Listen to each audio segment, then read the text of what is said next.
I'll never forget the security camera footage.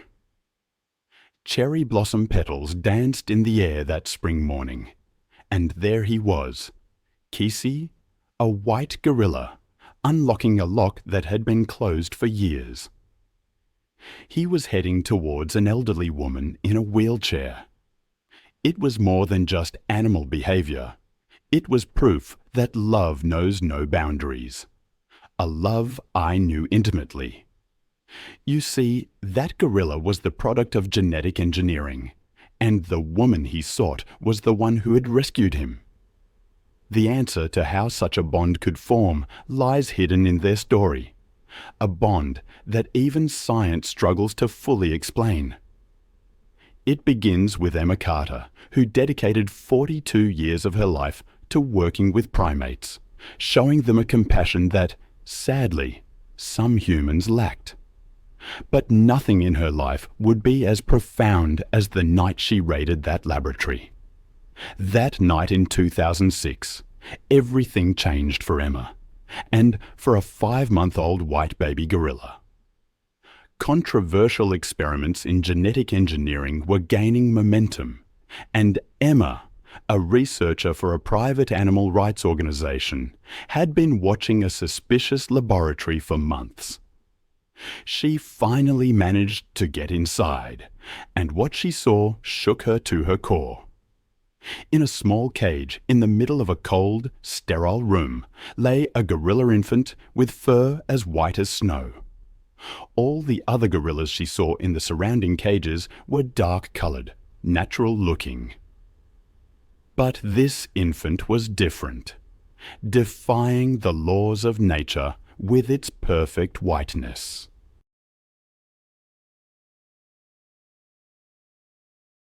When she looked at the files, she learned the truth.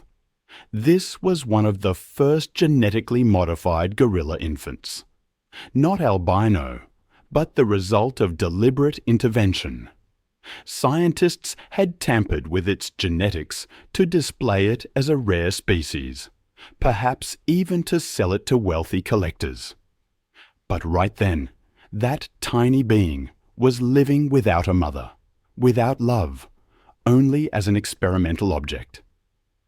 Emma felt something break in her heart, and at that moment she made a decision. She couldn't leave this infant there. That night, risking her career, her freedom, perhaps even her life, she took Kesi out of there. She named him herself Kesi, meaning hope in an ancient language, because he was hope for Emma. He was proof that humanity could still do good, that love was stronger than science. The first days weren't easy. Kesi had been traumatized. He cried through the nights, trembled in Emma's arms. But Emma didn't give up. She fed him by warming milk, put him to sleep singing lullabies for hours, and slowly gained his trust by showing him she was there every time he woke up. As months passed, the bond between them grew stronger. As Kesi grew, his white fur shone even brighter. But he didn't just develop physically. His intelligence, his ability to empathize, and his loving gaze amazed everyone, as if he was now receiving back all the love he had lost in that laboratory cell, multiplied. When he turned 3, Kesi was already too big to climb on Emma's shoulder.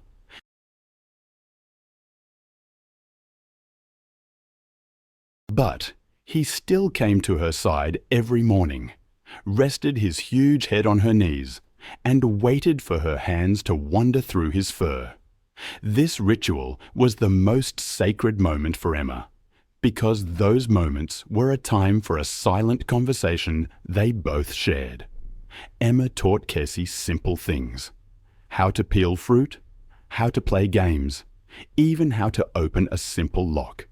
She had shown him this last skill as a fun activity. A metal lock, small buttons turned in the right sequence. Kesi thought it was a game, but actually it was one of the most important gifts Emma had given him: the ability to understand the idea of freedom. Years passed. When Kesi turned 10, he was already over 200 kilograms. His white fur literally glowed in the sunlight, while his amber eyes carried deep wisdom. Emma could no longer keep him at home. This would be dangerous and wrong, but the solution she found was the best for him. The local rehabilitation centre agreed to accept Kesi. This was a professional facility designed for injured animals in need of protection, with large areas. Kesi would be safe there, cared for by experts, and able to move freely in a large area. The day she took him there, Emma felt something tear inside her. Kesi looked at her, and there was an understanding in those big eyes, as if he knew, as if he understood that Emma thought this was best for him. And as she left him, Emma stroked his head one last time, whispered in his ear one last time, "I will always love you, Kesi."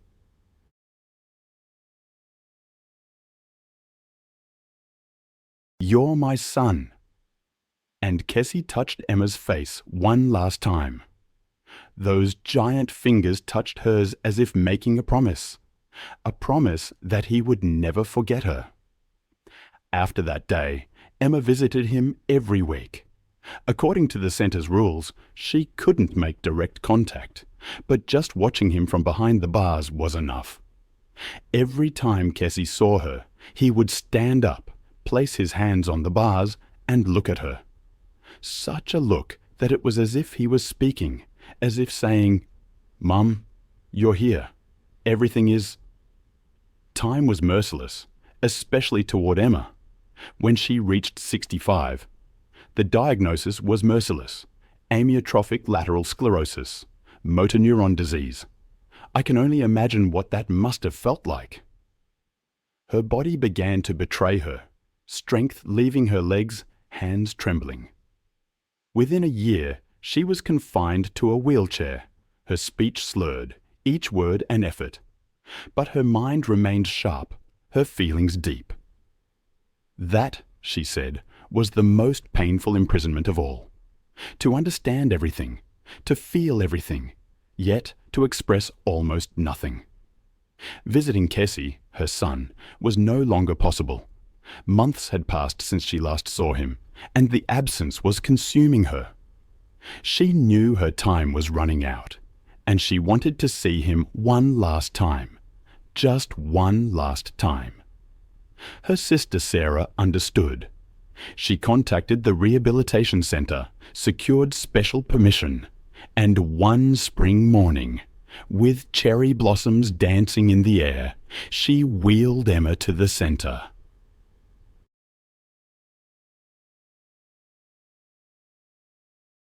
Emma tried to reach out with her trembling hand, but she didn't have the strength.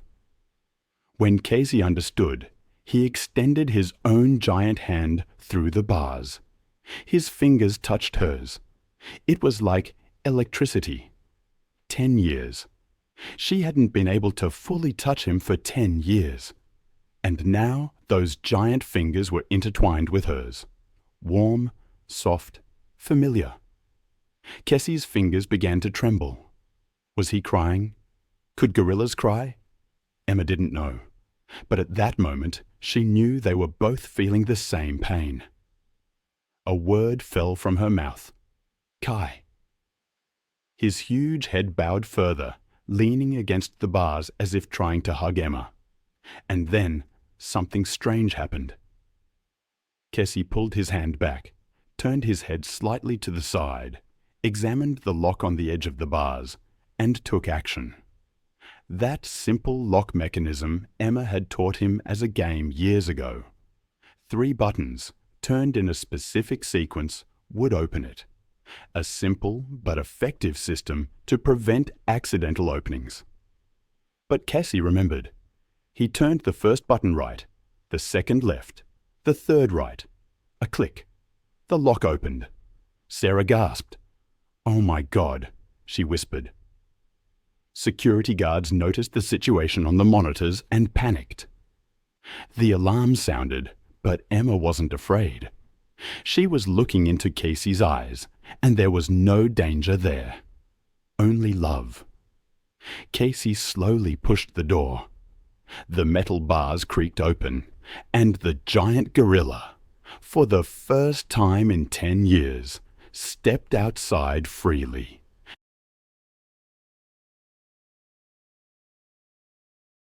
Security teams came running, tranquilizer darts and guns in their hands. "Get back!" someone shouted. "The animal has gotten loose." But Kesi didn't even look at them. He only looked at Emma, and, with slow, careful steps, as if approaching something breakable, moved toward her. Sarah had frozen behind the chair. She couldn't move, but Emma tried to signal her with her hand. "Let him," she said with difficulty. Sarah didn't understand. "What?" Emma repeated. "Let him." Sarah's eyes filled with tears. She didn't want to leave her sister alone with this giant animal. But when she saw the determination in Emma's eyes, she slowly backed away. One of the security team members shouted, "No! Get away from there! This is very dangerous!" I've read accounts of animal behavior, studied them for years, but I never thought I'd encounter something that transcends simple science. A meeting of souls, a farewell between mother and son after years apart. That's the only way I can describe what I saw. It defies any other explanation. Sarah told everyone to stop. Kesi was right in front of Emma, his shadow falling over her. Sunlight caught his white fur like a halo. Then, so slowly, he crouched down until his face was almost level with hers. He reached out a giant hand, his fingers touching Emma's face, so gently as if she were a child. He caressed her cheek, plucked a cherry blossom petal from her hair, examined it, then placed it softly on the ground.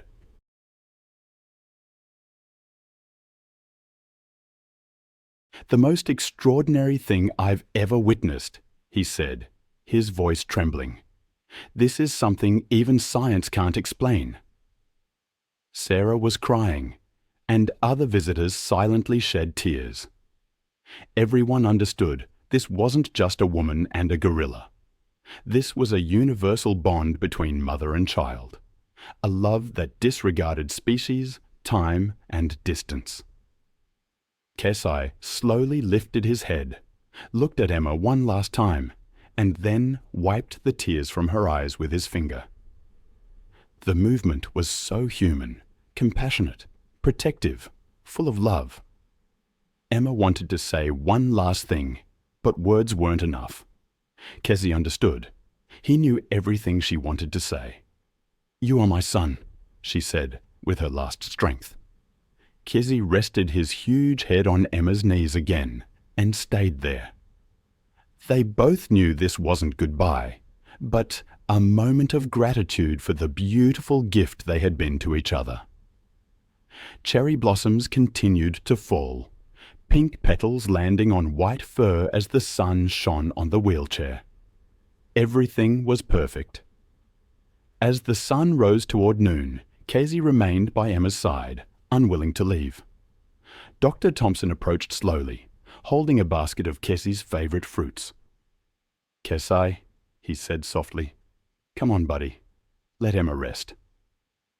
Kesi lifted his head, looked at the doctor, then back at Emma. Hesitation clouded his eyes, as if he knew that if he left, he would never see her again. And perhaps he was right.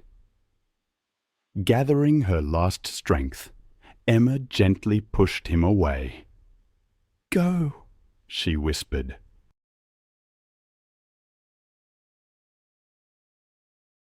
"Be well." Kesi placed his giant hand on Emma's one last time, held it tightly as if trying to transfer all his love with that touch, then slowly stood up, his eyes still fixed on her. He took a few steps back, stopped, turned around, looked at Emma one last time, and in that look was everything, gratitude, love, farewell, and a silent promise that he would never forget her. Dr. Thompson guided Kesi back inside the bars. Kesi wasn't interested in the fruits, only looking back at Emma. Even as he walked away, step by step, his head was turned, his eyes never leaving her. When the door closed, Kesi stood there, leaned against the bars, motionless, silent, just watching Emma.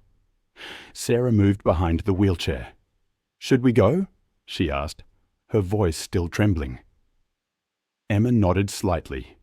Yes, it was time, but something wasn't breaking inside her. I still think about Kesi sometimes and the sound he made as Emma's chair began to turn. A high, long, pain-filled call. The kind gorillas reserve for only the most profound moments. A mother's call or a son's. It was a real farewell, and they both knew it. As they moved toward the exit, people silently made way, still under the influence of that moment. Some were crying, others simply in shock. What they had witnessed wasn't normal animal behavior. It felt like a miracle. Back home, Sarah made tea for Emma, but she couldn't drink it. She felt empty, as if a part of her had remained with Kesi.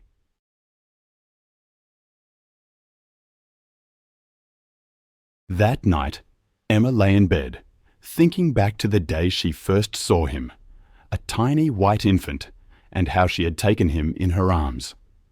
"I will protect you," she had promised. "I will love you." And she had kept that promise, every day, every moment, doing what was best for him. Days turned into weeks. Sarah brought news of Kesi, saying he was doing well. But there was something Sarah didn't mention. Every evening at sunset, Kesi would come to the bars and look at the last place Emma had stood. 2 months later, Emma woke up struggling to breathe. The disease had progressed. She refused an ambulance, wanting to remain at home in peace. That night, under the full moon's white light, a strange feeling overcame her, as if Kesi were beside her, his giant hand touching hers again. She closed her eyes, imagining him, his white fur, amber eyes, and gentle hands. She imagined that last perfect day, cherry blossoms dancing in the air, the sun illuminating everything. "Thank you," she whispered into the darkness. "Thank you for letting me love you, Kesi." And that night, Emma fell asleep in peace. The next morning, Sarah found her gone, a smile on her face, a peaceful, happy expression, as if she had seen a beautiful dream. When Dr. Thompson heard the news, he cried. Emma had not only saved an animal's life, but had given him a loving, meaningful life. How would they tell Kesi? How do you tell a gorilla that the person he loved most has died? But Kesi already knew.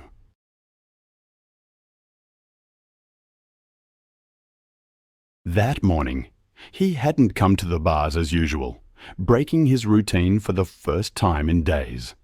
He simply sat in the farthest corner of his area, head bowed, motionless, as if mourning. Dr. Thompson made a decision. He asked Sarah for Emma's favorite shawl. One morning, in the early hours, he left it in Kesi's area. When Kesi saw the shawl, he froze.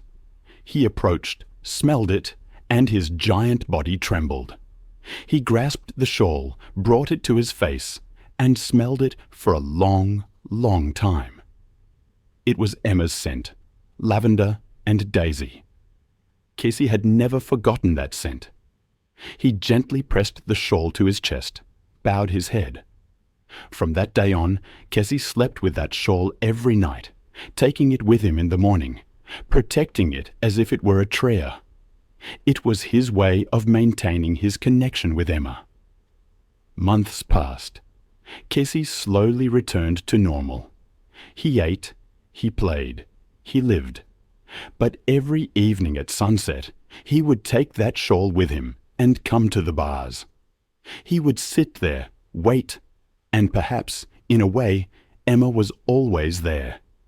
In every cherry blossom petal, in every ray of sunlight, Emma was in Kesi's heart, just as Kesi was in Emma's heart. A year later, the Rehabilitation Centre erected a special monument in Emma's memory, made of white marble. It was a small but meaningful monument with a figure of a woman and a gorilla hand in hand. Underneath was an Indian, Emma Carter, 1964 to 2026.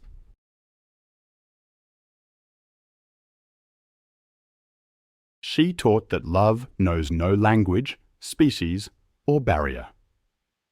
On the day of the monument's unveiling, Sarah was there, and Kesi, watching silently from behind the bars. When the ceremony ended, Sarah went to Kesi's side, looked at him. Those amber eyes gave her a sad but grateful look. "You loved my sister very much, didn't you?" Sarah said, tears in her eyes. Kesi bowed his head slightly, as if confirming. "She loved you very much too," Sarah said. "Know that." And Kesi made a strange sound, soft, sweet, sad, one of those rare sounds with which gorillas express their deepest feelings. Years passed. Kesi lived a long and happy life. Grey strands appeared among his white fur, but that sparkle in his eyes never disappeared, and he carried Emma's shawl with him until he died. One autumn morning, Kesi peacefully passed away. Veterinarians said his heart had stopped, but caretakers said something else. He finally went to be with Emma. They buried Kesi right next to Emma's monument and wrote on it, "Kesi, 2006 to 2023. He knew what love was, and he never forgot it." That night, the full moon illuminated both graves. Emma and Kesi, mother and son, two souls, finally together again. And you could see cherry blossom petals dancing in the wind, even though it wasn't the season, as if Emma and Kesi were somehow still showing their love. It's hard to imagine what it must have been like for them. Those last moments together.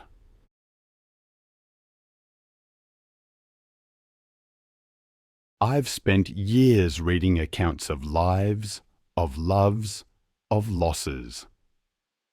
But some stories linger. Even after I close the book, carefully place it back on its shelf, I find myself thinking about the simple fact that they were together.